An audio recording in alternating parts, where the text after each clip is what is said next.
तो पांचवी ढाल का जो पहला छंद है उसको हम समझते हैं। लय सीख ली है अपन ने, और उस जो लय अपने वैराग के भाव को बढ़ाए, व्यक्त करे, उस लय को हम स्वीकार करें। आधुनिक लय में यदि गाएंगे तो वो लय पर ध्यान तो रहेगा लेकिन भावों पर ध्यान नहीं जाएगा। इसलिए हम जो पुरानी लय है उस पर ही चलें।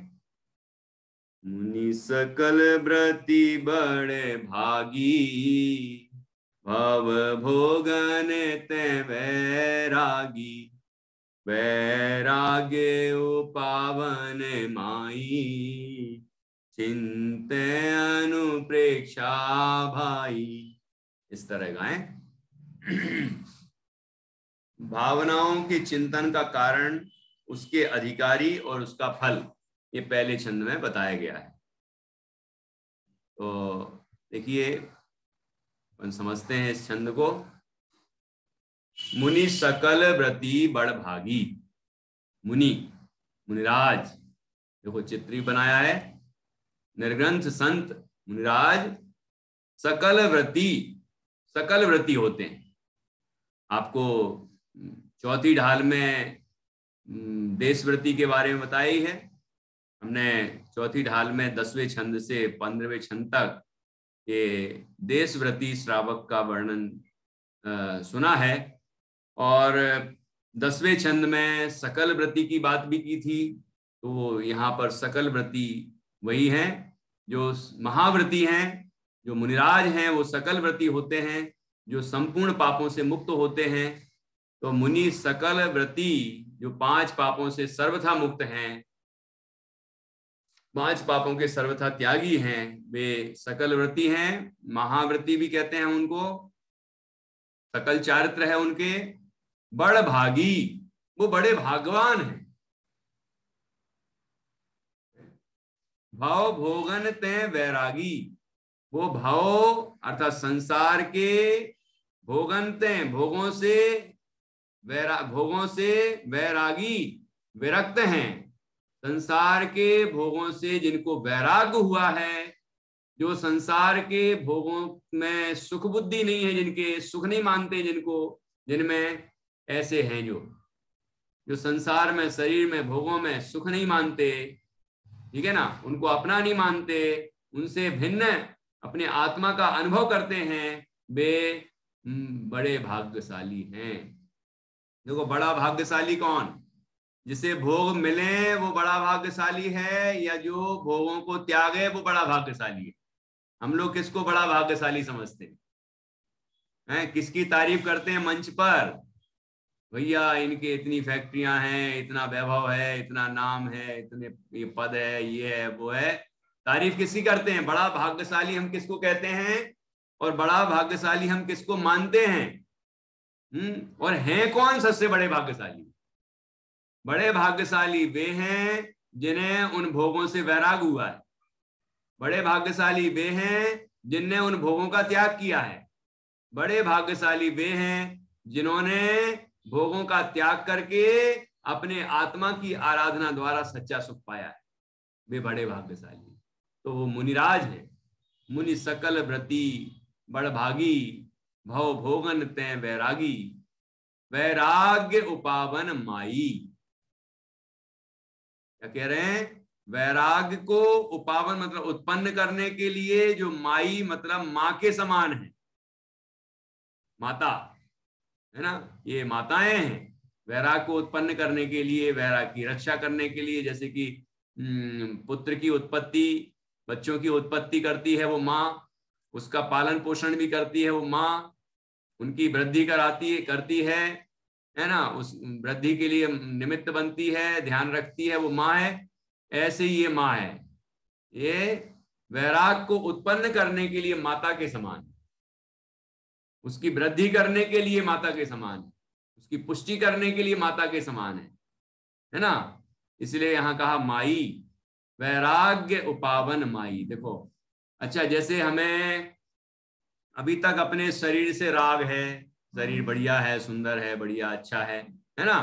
फिर हमने अशुचि भावना का चिंतन किया, और हमें लगा अरे रे घृणास्पद है, ये तो नवद्वार महे घिनकारी, अंदर तो पता नहीं क्या क्या भरा है, इस तरह हमें लगा और हम शरीर से घृणा करने लगे। तो ये वैराग्य है या नहीं है? जैसे हम पंचेंद्रिय के विषयों को अच्छा मान रहे थे, उनमें रुचि थी हमारी, ठीक है, भोगों में, भोजन आदि में, सब में, अब हमें अरुचि हो गई, मतलब अब कोई थाली लगा दे तो हम थाली फेंक दें, तो वो वैराग्य है कि नहीं है? अभी थाली में जो व्यंजन परोसे गए हैं उनमें बड़ा राग था, अब थाली में व्यंजन कोई परोस दे तो फेंक देते हैं, तो ये वैराग्य है कि नहीं है? अभी तक वस्त्रों से राग था, अब उस वस्त्र उतार के ऐसे फेंक दिया, ऐसे ऐसे ऐसे फेंक दिया, तो ये क्या है? राग है कि वैराग्य है? क्या है? हैं? वैराग्य क्या है? राग का अभाव होके द्वेष हो जाना वैराग्य है। मतलब जिसको हम अभी चाह रहे थे अब उससे घृणा करने लगे, अभी तक हम जिसको सुखदायक जान रहे थे अब दुखदायक मानने लगे और उसको नष्ट करने की कोशिश करें, ये वैराग्य है। एक राग है तो एक दूसरा द्वेष है। राग में किसी वस्तु को भला माना जाता है और उसको चाहने लग जाते हैं, और द्वेष में किसी वस्तु को बुरा माना जाता है और उसको हम छोड़ देते हैं, दूर करना चाहते हैं। तो ये राग और द्वेष हुआ। किसी चीज को हम भला जान रहे थे अभी तक, शरीर को, संसार को, भोगों को, परिवार कुटुंब को, पंचेंद्रिय के भोगों को अभी तक हम अच्छा जान रहे थे, रुचि थी उनमें, अब घृणा हो गई, ये तो स्वार्थ के सगे हैं, ये तो ऐसे हैं और ऐसे हैं, और भोगों को फेंक दे, भोगों को, शरीर को भोजन ही देना बंद कर दे, ये क्या है? इसको क्या कहेंगे? वैराग्य कहेंगे इसको कि द्वेष कहेंगे? ख्याल में आया कि नहीं आया? वैराग्य का मतलब द्वेष नहीं है, क्योंकि राग और द्वेष दोनों ही आत्मा के स्वभाव से विपरीत भाव हैं, दोनों का अभाव वो वैराग्य है। राग और द्वेष दोनों का टूट जाना, दोनों का अभाव हो जाना, उसका नाम वैराग्य है। हमें अभी तक जिन वस्तुओं से राग था, अब वो राग टूट जाए, उसका नाम वैराग्य। तो फिर क्या हो? द्वेष हो नहीं, बल्कि क्या हो फिर?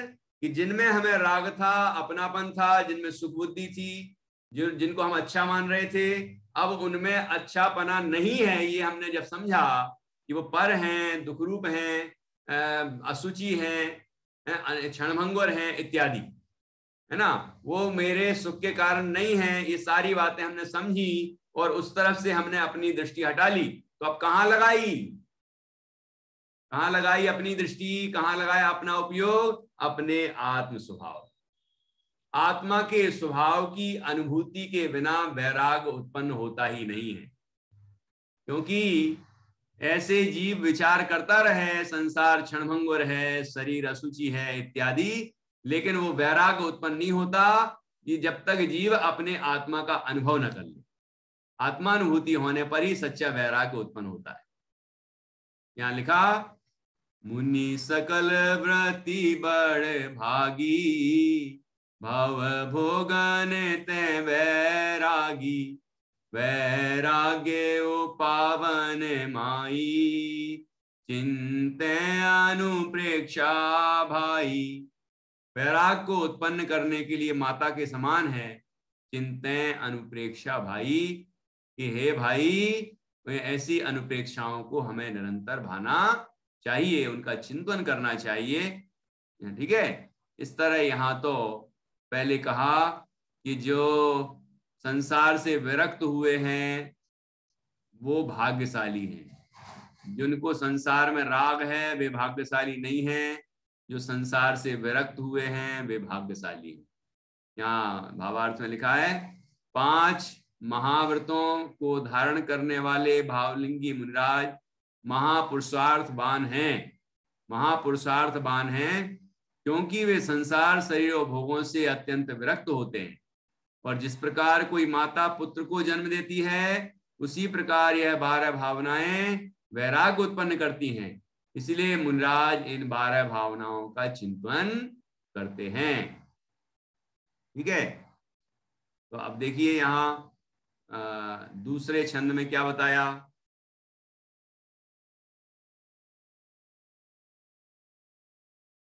भावनाओं का फल और मोक्ष सुख की प्राप्ति का समय। मोक्ष सुख की प्राप्ति का समय, तो देखिए क्या कहा यहां, इन चिंतत सम सुख जागे, जिमी ज्वलन पवन के लागे, जब ही जिए आत्म जाने, तब ही जिए शिव सुख ठाने। देखो यहां वो बात कही जो अभी अपन ने चर्चा की थी, वो यहां बात कही है। इन चिंतत सम सुख जागे, इनका चिंतन करने से सम सुख जागे। सम अर्थात समता, समतामयी सुख। हाँ ठीक है, वह वीतरागतामयी सुख, जिसमें समता का मतलब, समता का अर्थ बताया था, जिसमें किसी से राग नहीं है और किसी से द्वेष नहीं है, वो समता भाव। ठीक है, तो सम सुख जागे, समतामयी सुख जागृत होता है, उत्पन्न होता है। जिमी ज्वलन पवन के लागे, जिमी अर्थात जैसे, ज्वलन पवन के लागे, पवन के लागे ज्वलन, क्या मतलब, हवा के लगने से जैसे आग भभकती है ना। जैसे वो चित्र बनाया देखो कि वो फूंकनी से फूंकते हैं चूल्हे में, या कोई धोंकनी से धोंकते हैं, देखा होगा ना आपने ऐसे हैं। तो आजकल तो फूंक दें गैस चूल्हे में तो वो बुझ ही जाएगा, लेकिन वो गैस चूल्हे की बात नहीं कर रहे हैं, ये बात कर रहे हैं वो सिगड़ी है या चूल्हा है, इस तरह जो होते हैं ना, तो उसमें फूंकते हैं, हवा जाती है तो अग्नि बढ़ती है, भभकती है। तो जैसे पवन के लगने से, आग के लगने से, सॉरी, जैसे पवन के लगने से मतलब हवा के लगने से वो आग भभकती है, बढ़ती है, ऐसे ही जब ही जिए आत्म जाने, तब ही जिए शिव सुख ठाने। ऐसे ही वो ऊपर ही लिखा है जो, इन चिंतत सम सुख जागे। जिस तरह पवन के लगने से, हवा से प्रेरित होकर अग्नि भभकती है, उसी तरह है 12 भावनाओं का चिंतन करने से समता सुख जागता है। उसकी विधि क्या है कि जब ही जिए आत्म जाने, जिए मतलब जीव, जब ही, जैसे ही जीव, जब जीव अपने आत्मा को जानता है कि मैं इस देह से भिन्न आत्मा हूं, चैतन्य तत्व हूं, ज्ञान और आनंदमय तत्व हूं, सिद्धों के जैसा हूं, ऐसा मैं आत्मा हूं, बना बनाया भगवान स्वभाव से, ऐसा मैं आत्मा हूं, ऐसा जब जीव अपना अनुभव करता है तो क्या होता है, तब ही जिए शिव सुख ठाने। जिए मतलब जीव उसी समय शिव सुख ठाने, मोक्ष सुख को प्राप्त करता है, निराकुल सुख को प्राप्त करता है। जब आत्मा को जानता है तो मोक्ष सुख को प्राप्त कर लेता है। अब आप कहेंगे कि जैसी आत्मा को जानेगा वैसे ही मोक्ष हो जाएगा क्या? यहां तो कहा है कि जैसे आत्मा को जाना, अब गृहस्थ ने जाना आत्मा को, तो मोक्ष हो जाएगा क्या उसको? देखो, मोक्ष सुख प्राप्त हो जाता है, इसका मतलब क्या, मुक्त मोक्ष सुख तो वो भी है। मोक्ष जैसे मुक्त जीवों को सुख होता है, ऐसा ही सुख चौथे गुण स्थान वाले को भी होता है। सुख की जो क्वालिटी है उसमें अंतर नहीं है, और उन दोनों का आश्रयभूत तत्व भी एक ही है। चौथे गुण स्थान वाला श्रावक भी जब आत्मा को जानता है तो सुखी होता है, और भगवान भी आत्मा को जानते हैं इसीलिए वो सुखी होते हैं। सकल गे गायक तदपि निजानंद रस लीन, लिखा है कि नहीं? तो ऐसे शिव सुख के दो बातें हो गई। एक तो ये कि उसकी जो क्वालिटी है मोक्ष सुख की, वही उसी क्वालिटी का, उसी जाति का आनंद ये मोक्ष मार्गी जीव, साधक जीव, चौथे वाला, पांचवे वाला, आगे मुनिराज, है ना, छठवें सातवें आदि जितने भी गुणस्थान हैं, 12वें गुणस्थान तक, वे सभी जब आत्मा का अनुभव करते हैं तो वैसा ही आनंद आता है जैसा भगवान को आता है। ठीक है। और दूसरी बात ये कि आत्मा स्वभाव से तो मुक्त ही है, और जब मुक्त स्वरूप आत्मा का अनुभव होता है तब आनंद आता है। तो यहां तो मुक्ति का ही आनंद आता है, क्योंकि मुक्ति ही अनुभव करता है जीव। नोकर्म, द्रव्यकर्म, भावकर्म संयोग में होने पर भी वो आत्मा में है ही नहीं, आत्मा से भिन्न है। तो जब जीव ऐसा अपने को जानता है वैसे ही उसको सुख मिलता है। ठीक है। अब कोई व्यक्ति 12 भावनाओं का चिंतन करते करते रोने लग जाए तो उसे 12 भावना का चिंतन करने वाला कहें कि नहीं कहें? क्या कहें उसको? रोने लग गया, बिलखने लग गया, हाय हाय हाय करने लग गया, ये क्या है? कई लोग ऐसे करते हैं, 12 भावना पढ़ते पढ़ते आंसू बहाने लग जाते हैं, तो आंसू भी बहते रहते हैं, वो ऐसे पढ़ते रहेंगे, आंसू झरते रहेंगे, वो पहुंचेंगे भी नहीं, और दुखी होते रहेंगे और सोचेंगे अरे धर्मात्मा, वो 4 लोग और देख रहे हो तो कहने क्या, फिर तो वो पहुंचेगा ही नहीं। सब देखें कि मुझे कितना वैराग आ रहा है। इसको वैराग नहीं बोलते, ये आर्त ध्यान है, आर्त ध्यान। ठीक है। ये कोई वैराग्य नहीं है कि वैराग्य में कोई रोने लग जाता है, दुखी होने लग जाता है ना, ये भी वैराग्य नहीं है। और यदि हमने ये पढ़ा संसार के स्वरूप में कि ये परिवार कुटुंब सब स्वार्थ के साथी हैं, तो हम कहने लगे अरे तुम तो स्वार्थी हो, स्वार्थ के साथी हो, जब देखो स्वार्थ की बातें करते हो, हैं ये। और कहीं पढ़ लिया ये लुटेरों की टोली है, तो ये तो सब लुटेरे हैं, लुटेरे हैं। अरे भैया इसके लिए नहीं बोला था। आचार्य ने जो ये बात समझाई है, ये जो स्वरूप समझाया है, वो इसके लिए समझाया है कि हम परिवार कुटुंब में मग्न ना हो। सुख तो हमें आत्मा में ही मिलेगा, इसलिए आत्म साधना के मार्ग को अपनाना चाहिए। इस संसार के मार्ग को और गृहस्थी के मार्ग को अपनाएंगे तो सुखी नहीं होने वाले, इसमें मस्त रहेंगे तो नहीं सुखी होंगे हम। ऐसा आचार्य वहां से जो हमारा राग है उसको तोड़ना चाहते, राग तोड़ के द्वेष नहीं कराना चाहते, राग तोड़ के वैराग उत्पन्न करना चाहते। ठीक है। पंडित टोडरमल जी साहब ने इस विषय में काफी लिखा है कि इसे ये 12 भावना का चिंतन करता है तो शरीर संसार को अहित रूप जानता है और शरीर को अशुचि जानता है, तो सबसे द्वेष करने लग जाता है, परिवार कुटुंब से द्वेष, सबसे द्वेष करने लग जाता है। ये तो द्वेष भावना है, ये कोई वैराग्य भावना थोड़ी हुई। वैराग्य भावना तो राग द्वेष से दोनों से रहित होती है, समता रूप होती है, और वो समता आत्मानुभूति से ही उत्पन्न होती है। ठीक है ना। इसलिए हमें अपने आत्मा का अनुभव करने का उद्यम करना चाहिए, और उसमें भी ये भावनाएं हमारी सहायक होती हैं। तो देखिए कितना सुंदर लिखा है, इन चिंतत सम सुख जागे, जिमी ज्वलन पावन के लागे, जब ही जिए आत्म जाने, तब ही जिए शिव सुख ठाने। देखो भावार्थ पढ़ते,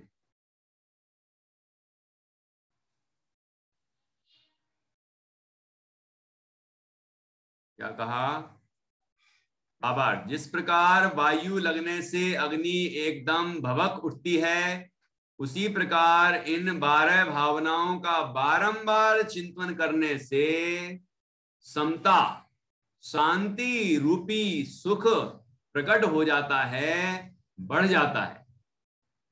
जिनको नहीं है उनको हो जाता है, जिनको है उनका बढ़ जाता है। जब यह जीव आत्म स्वरूप को जानता है तब पुरुषार्थ बढ़ाकर पर पदार्थों से संबंध छोड़कर परमानंदमय स्वस्वरूप में लीन होकर समता रस का पान करता है और अंत में मोक्ष सुख प्राप्त करता है। देखो यहाँ एक विशिष्ट अर्थ कर दिया कि यहाँ पे लिखा ना शिव सुख ठाने, तो शिव सुख ठाने का मतलब तत्काल शिव सुख होता है ऐसा नहीं कहा कि, लेकिन वह ऐसे ही आत्मा को जानता रहेगा, आत्मा की साधना बढ़ाता रहेगा, तो उसे क्या मिलेगा? मोक्ष सुख प्राप्त होगा। ठीक है ना? इस तरह ये 12 भावनाएं मोक्ष सुख में निमित्त हैं, कारणभूत हैं। इसलिए हमें 12 भावना का बारंबार चिंतन करना चाहिए। यहां शब्द क्या आया है? बारंबार चिंतन करना चाहिए। ये नहीं आया कि बार बार पढ़ना चाहिए अकेला, और ये भी नहीं आया कि एक बार पढ़ लेना चाहिए बस, या ये भी नहीं आया कि एक ही बार सोच लेना चाहिए बस। सब ये संसार क्षणभंगुर है, भोग दुख रूप है, सर संसार असार है ना? एक बार सोच लिया, आज तो मैंने ऐसा सोचा, आज तो मेरे अंदर ऐसे ऐसे विचार आए, इतने से काम नहीं चलेगा। बार बार सोचेंगे तो वहां से आसक्ति टूटेगी, राग टूटेगा। और फिर बार बार ये भी सोचना है कि यदि बाहर में ये संसार, शरीर और भोग, ये शरीर, ये आजीविका, ये परिवार, यदि ये अनित्य हैं, अनित्यता का चिंतन हम कर रहे हैं इनके प्रति, तो मैं ज्ञानानंद स्वरूप आत्मा नित्य स्वभावी हूं। मैं द्रव्य स्वभाव से नित्य हूं। पर्याय से तो सभी अनित्य हैं, लेकिन मैं द्रव्य स्वभाव से नित्य हूं। और ये पर वस्तुएं संयोग की अपेक्षा भी अनित्य हैं। संयोग का वियोग निश्चित है, लेकिन मेरा कभी वियोग नहीं होने वाला। मैं तो शाश्वत तत्व हूं। और पर पदार्थ में, पर द्रव्यों में कोई शरणभूत नहीं है, लेकिन मैं आत्मा ही मेरे लिए शरणभूत हूं। तो ऐसा जब संसार, शरीर और भोगों का स्वरूप विचारे, तो ये भी विचारे कि मैं कैसा हूं। मैं नित्य हूं, मैं शरणभूत हूं। संसार में सुख नहीं है, मेरे में सुख है। ठीक है? ऐसे इस तरह विचार करें। ऐसा जब विचार करेगा तो उपयोग वहां से हटेगा, यहां लगेगा। तो यहां लगा, जब ही जिए आत्म जाने, तब ही जिए शिव सुख ठाने। लिखा कि नहीं लिखा? इस तरह होने वाला है। तो यहां देखो कितनी सुंदर बात कही है। ऐसे ये मोक्ष सुख प्राप्त होता है, इसकी सुंदर चर्चा की। अब यहाँ इसके बाद के जो छंद आएंगे, उनमें एक एक छंद में एक एक भावना का चिंतन किया गया है, और ऐसे क्रमशः 12 भावनाएं आएंगी। 12 भावना का हम क्रम पूर्वक चिंतन करेंगे। इस ढाल में कुल मिला के 15 छंद हैं। तो पहला और दूसरा छंद तो 12 भावना का स्वरूप और उसकी महिमा और उसके फल के संबंध में बात का वर्णन करने वाले हैं। और अंतिम छंद इसी का निष्कर्ष निकलेगा। ठीक है ना? तो उसका छंद होगा, बीच के जो 12 छंद बचे, वो 12 छंदों में एक एक भावना का निरूपण करेंगे। इस तरह 12 भावनाओं के 12 छंद हो जाएंगे। तो कुल मिला के 15 छंद है इस ढाल के अंदर। तो हमने आज पहले और दूसरे छंद पर चर्चा की। हम सभी 12 भावनाओं का वास्तविक स्वरूप समझें और उसका बारंबार चिंतन करें, और चिंतन करके अपने वैराग को उत्पन्न करें, वैराग की वृद्धि करें, और हम अपने आत्म स्वरूप को जान के समतामयी आनंद, समता सुख, मोक्ष सुख को प्राप्त करें। हम सभी को परम आनंद हो। ऐसी ये 12 भावनाएं ये माता के समान हमारे हृदय में, हमारे अंदर वैराग को उत्पन्न करें, और हम सब मोक्ष सुख को पाएं। यही मंगल भाव। जिनवाणी स्तुति करेंगे। किसी को 2 छंदों के संबंध में कोई प्रश्न हो तो पूछ सकते हैं। चलिए ठीक है। तो जिनवाणी स्तुति।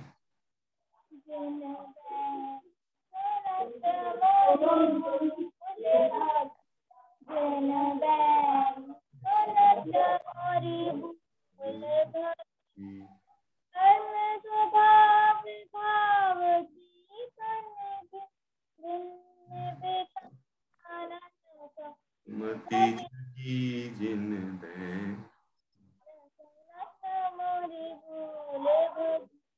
निज अनुभूति सहज न्यायकता, मैंने तगी जन बैन सुनत मोरी भूले भई, साधवाद जल दलित विमल भई।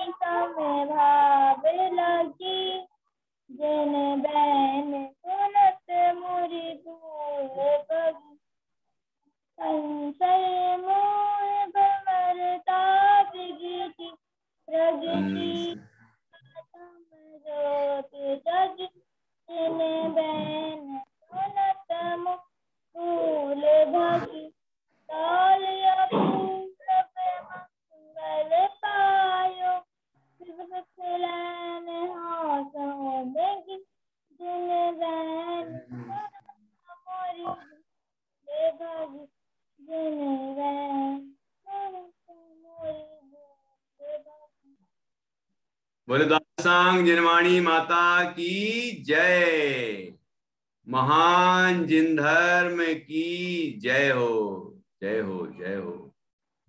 सभी 9 बार नमोकार मंत्र के माध्यम से पंच परमेष्ठी का स्मरण करें।